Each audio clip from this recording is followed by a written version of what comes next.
और चलिए इसी खबर पर ज्यादा जानकारी के लिए हमारे साथ देहरादून से हमारे संवाददाता तुषार गुप्ता लाइव जुड़ चुके हैं, उनका रुख करते हैं। तुषार, देखिए लगातार अगर बात करें केदारनाथ उपचुनाव की तो कांग्रेस पूरी तरीके से तैयारियों में जुटी है। आज ये जो बैठक होने जा रही है उसके बारे में क्या कुछ जानकारी, क्या कुछ अपडेट इस पूरी बैठक के बारे में?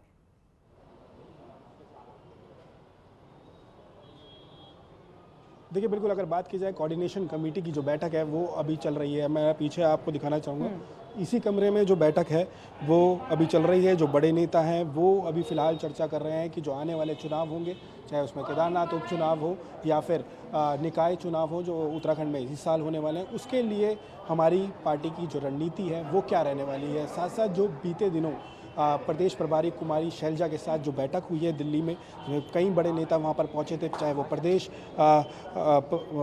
अध्यक्ष हों, प्रदेश उपाध्यक्ष हों, साथ साथ जितने भी वरिष्ठ नेता हैं वो वहां पर बैठकर जो रणनीति तैयार की गई, जिसमें जो चर्चा हुई कि किस तरह से जो मुद्दे हैं वो केदारनाथ उपचुनाव में रखे जाएंगे और साथ साथ निकाय चुनाव में कांग्रेस पार्टी द्वारा यहाँ पर रखे जाएंगे। और इसी के तहत ये समन्वय रखा जा रहा है, कोऑर्डिनेशन रखा जा रहा है कि कौन कौन सी रणनीति पे हमें वर्क करना होगा और साथ साथ किस रणनीति पे जो कार्य है वो अब हमें शुरू करना होगा, क्योंकि बेहद नज़दीक है। 29 अक्टूबर को जो नामांकन है उसकी प्रक्रिया ख़त्म हो जाएगी और साथ साथ जो 20 अक्टूबर है उस दिन जो मतदान है वो होना है। ऐसे में बहुत ही कम टाइम बचा है राजनीतिक पार्टियों के पास कि अपनी वो तैयारियां पूरी कर सकें और साथ साथ जो एजेंडा है वो यहाँ पर रख सकते हैं। भाजपा ने अपनी जो स्टार प्रचारकों की लिस्ट है वो जारी कर दी है, लेकिन कांग्रेस ने फिलहाल अपनी स्टार प्रचारकों की लिस्ट भी जारी नहीं की है। फिलहाल उस पर भी मंथन किया जा रहा है कि कौन कौन से जो केंद्रीय नेतृत्व के नेता हैं वो भी यहाँ पर पहुँच सकते हैं और साथ साथ जो प्रदेश के वरिष्ठ नेता हैं उनकी क्या सहभागिता रहेगी केदारनाथ उपचुनाव को लेकर। तो तमाम जो विधायक हैं, साथ साथ जो रुद्रप्रयाग के जिला अध्यक्ष हैं कांग्रेस के, और साथ साथ कई विधायक इसमें जुड़े हुए हैं, कई पूर्व मंत्री इसमें हैं, हरक सिंह रावत इसमें हैं और साथ साथ कहा जा सकता है प्रदेश अध्यक्ष करण मारा इसमें मौजूद हैं, नेता प्रतिपक्ष यशपाल आर्या इसमें मौजूद हैं, उप नेता प्रतिपक्ष भुवन कापड़ी इसमें मौजूद हैं। तो तमाम वरिष्ठ नेता आज एकजुट हुए हैं। समन्वय बनाया जा रहा है, कोऑर्डिनेशन आज बनाया जा रहा है कि केदारनाथ उपचुनाव में किस तरह से जो कांग्रेस पार्टी है एकजुट होकर चुनाव लड़ेगी। यहाँ पे बिल्कुल कहीं ना कहीं 20 नवंबर को ये जो केदारनाथ उपचुनाव होने जा रहे हैं काफी अहम माना जा सकता है। कौन कौन से मुद्दे हैं वो जिनको लेकर कांग्रेस कहीं ना कहीं चुनावी मैदान में उतर रही है, तुषार?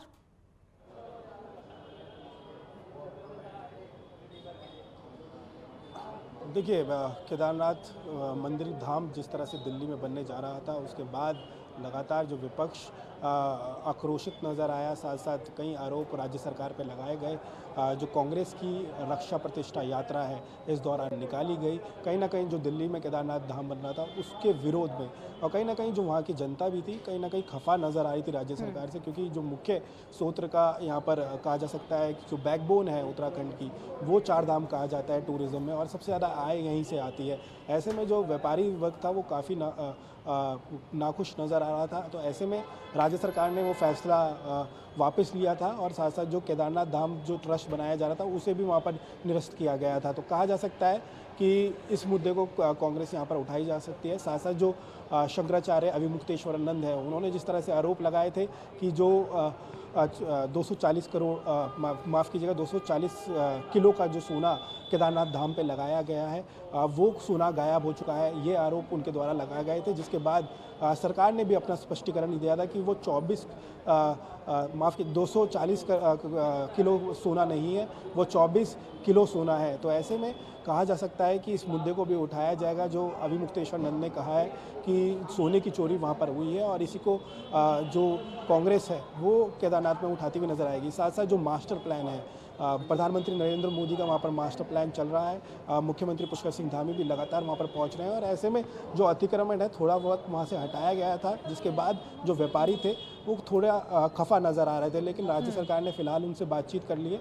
लेकिन व्यापारियों को भी एकजुट लेकर कांग्रेस यहाँ पर चल सकती है। और साथ साथ जिस तरह से अतिवृष्टि के कारण इस बार जो मार्ग बाधित हो गया था, कहीं ना कहीं जो समस्या है व्यापारियों को पड़ी थी और जो स्थानीय निवासी हैं उनको वहाँ पर हुई थी। ऐसे में इन मुद्दों को भी उठाया जा सकता है। साथ साथ जो केंद्र के मुद्दे हैं चाहे उसमें बेरोजगारी हो, महिला अपराध हो और साथ साथ जो महंगाई, बढ़ती महंगाई को लेकर जिस तरह से कांग्रेस अपनी आवाज़ उठाती है, वो मुद्दे भी यहाँ पर दिखाने की तुषार, कोशिश साथ ही की साथ जाएगी, क्या चर्चा लगता की है जाएगी। कब तक जो कांग्रेस है वो कहीं ना कहीं स्टार प्रचारकों की लिस्ट जारी कर देगी? तुषार, उसमें क्या लगता है कब तक स्टार प्रचारकों की लिस्ट जो है वो कांग्रेस जारी कर देगी? क्योंकि देखिए कहीं ना कहीं चुनाव के प्रचार प्रसार के लिए सबसे अहम यही माना जा रहा है।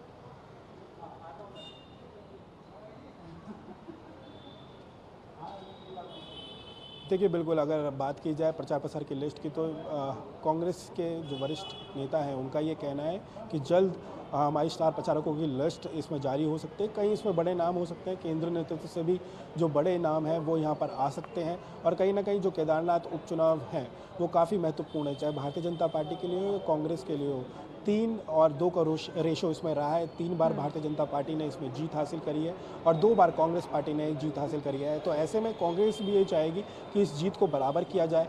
साथ साथ जो मंगलौर और बद्रीनाथ में कांग्रेस ने पार्टी ने जीत हासिल करी है उसको दोबारा कंटिन्यू किया जा सके और जो केदारनाथ उपचुनाव है उसमें एकजुटता के साथ जो पार्टी है वो यहाँ पर लड़ सके। साथ साथ जो प्रत्याशी चयन को लेकर है, ये भी माना जा रहा है कि कल और या आज शाम तक जो प्रत्याशी का नाम है वो यहाँ पर घोषित हो सकता है, क्योंकि जो पैनल की जो लिस्ट है, जो ऑब्जर्वर की टीम बनाई गई थी, समिति बनाई गई थी, उसके बाद एक बड़ी बैठक दिल्ली में हुई है और दिल्ली में जो बैठक है वहाँ से एक रिपोर्ट स्क्रीनिंग कमेटी को भेज दी गई है केंद्र।